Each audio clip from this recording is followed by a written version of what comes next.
Ano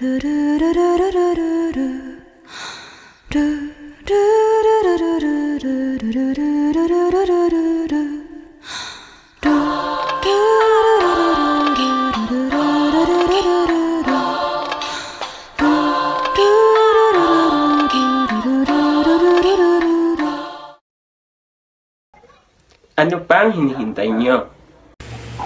Tara na! At libutin ang probinsya ng Aklan. Isang monumento ng katapangan ang una naming pinuntahan. Ang Aklan Freedom Shrine ay tinayo upang parangalan ang 19 na martir ng Katipunan at sundalo. Nakatayo ito sa kahabaan ng Acevedo Street, mga 650 metro mula sa Kalibo Municipal Hall. Tampok sa estatwa ng dambana ang pinuno ng Katipunan ng Aklan na si General Francisco del Castillo. Ang 19 na martir na ito ay pinatay noong Marso 23, 1877. Kung hanap mo naman ay ang pang-Instagrammable post, dito ka na sa Haburan Weaving Studio and Cafe. Makikita rito ang mga taong gumagawa ng damit na gawa sa pinya.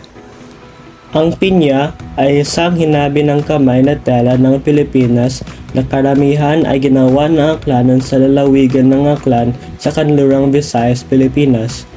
Ito ay tinuturing na pinakamahusay sa mga tela ng Pilipinas dahil sa delicacy nito at natural na creamy na kulay.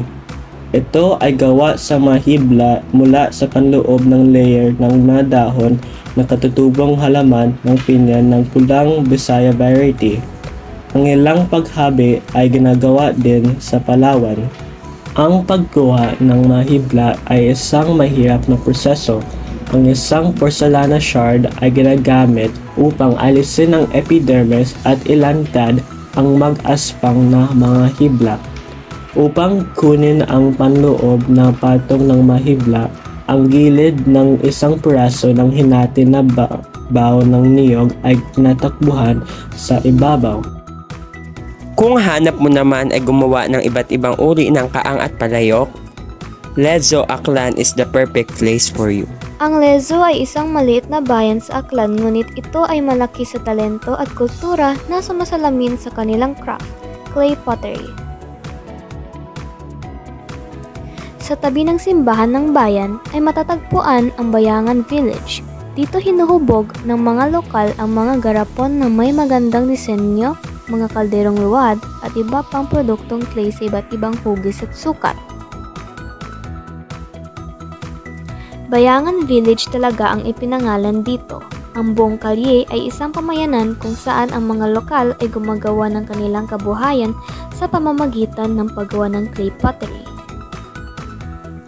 Iba pa muna ang kulay ng mga bangan na ito, pagkat hindi pa ito tumitigas sa tapahan. Pagkatapos, ang kanilang kulay ay magiging isang rich red brown, tulad ng mga makikita sa video. Ang ilan sa mga clay pot ay maaaring gamitin para sa paglalagay ng mga halaman.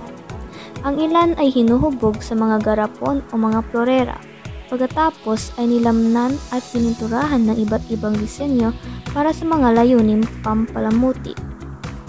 May tinanong kaming isang babae na taga rito kung paano gawin ang mga kaang. Sinyo gimbuo do yun nga yapok te. Sa ganas, ag nahaluan daya itbagas dayon. Hay si Indo Pats te naraha. Ito sa pugon. Pilaw nga dagon ka mo ga-obra te it Pats. Pagang iyay nagsaylo ay 2 years, 3 years pagang. Ito takam dates amo. Hay pila ka Pats te inyong obra sa isa ra ka adlaw. Abot amon, gumainto ka ta imaw. Sobrat ang 100 gumainto ka ta makaraya imaw. Pero kung magagkuhay, napatong-patong haber. Hay pila man inyong baligya te sa sangka Pats. Daya ay 5 piso. For our last stop, Museo Itaklan. Ang Aklan Museum ay isang imbakan ng kasaysayan ng lalawigan at pamana.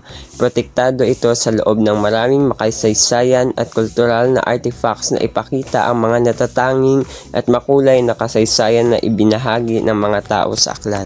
Ang una naming tiningnan ay ang mga gamit ni Godofredo o mas kilala bilang Goding Ramos.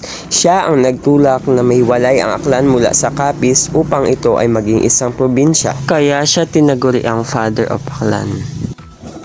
Makikita dito ang mga lumang gamit na ginamit niya sa kanyang pamamahala dito sa Aklan. Makikita din dito ang mga larawan ng kanyang anak, pamilya, maging ang kanyang may bahay. At maaantig ang inyong mga mata kapag nakita nyo ang kanyang mga natanggap na parangal mula sa maganda niyang pamamahala dito sa Aklan. Bukod sa mga gamit ni Godofredo Ramos ay makikita din sa babang bahagi ng museum ito ang iba't ibang pinta na ginawa ng mga pintor, katulad ng nasa video.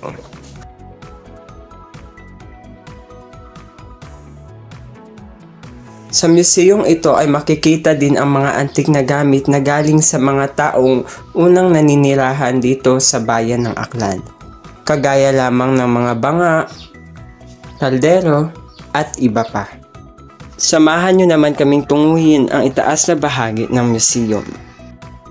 Dito sa itaas na bahagi ay makikita natin ang mga iba't ibang uri ng gamit na makikita sa simbahan, mga larawan ng mga unang padre na nagsilbi sa simbahan dito sa Aklan. Para naman sa dagdag niyong kaalaman, ang Museum Aklan ay isang Aklano na salita para sa Museum of Aklan. Matatagpuan ito sa Martilin Saint sa Kalibo. Ito ay nakatayo malapit sa simbahan at sa buong plaza. Kahit na mukha itong napakamoderno at tulad ng isang bahay, itong edipisyo ay aktwal na itinayo noong 1882. Ang orihinal na istruktura ay tinatawag na Eskwelahan Itahari o Paaralan ng mga Hari, na kung saan malinaw naman na isang paaralan na itinatag ng mga misyonaryong Espanyol noong una silang dumating. Ito ay nagsilbing paaralan hindi lamang kundi isa ring municipal hall at courthouse bago ito ay naging isang museum.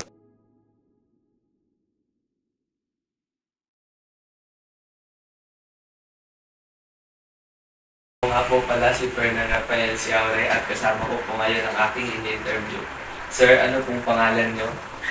Ako po si Jimmy Casilcid. Ilang taon na po ba kayong naninirahan dito sa Aklan? Bali, pinanganak ako ng January 21, 1973. 50 years na po. Alam niyo po ba ang unang tawag sa unang pangalan ng Aklan? Minoro Aklan. Kilala niyo po ba kung sino yung kauna-unahang dato ng Aklan? Si Dina Bandan. At yun lamang po. Salamat sa pagsagot ng aming mga tanong. O diba, sabi ko sa inyo, iilan pa lamang yan sa mga lugar na mapupuntahan dito sa Aklan. Marami pang mga magagandang lugar. Kaya ano pang hinahintay nyo? Huwag na magpatumpik-tumpik pa. Puntahan ng aming probinsya, ang probinsya ng Aklan.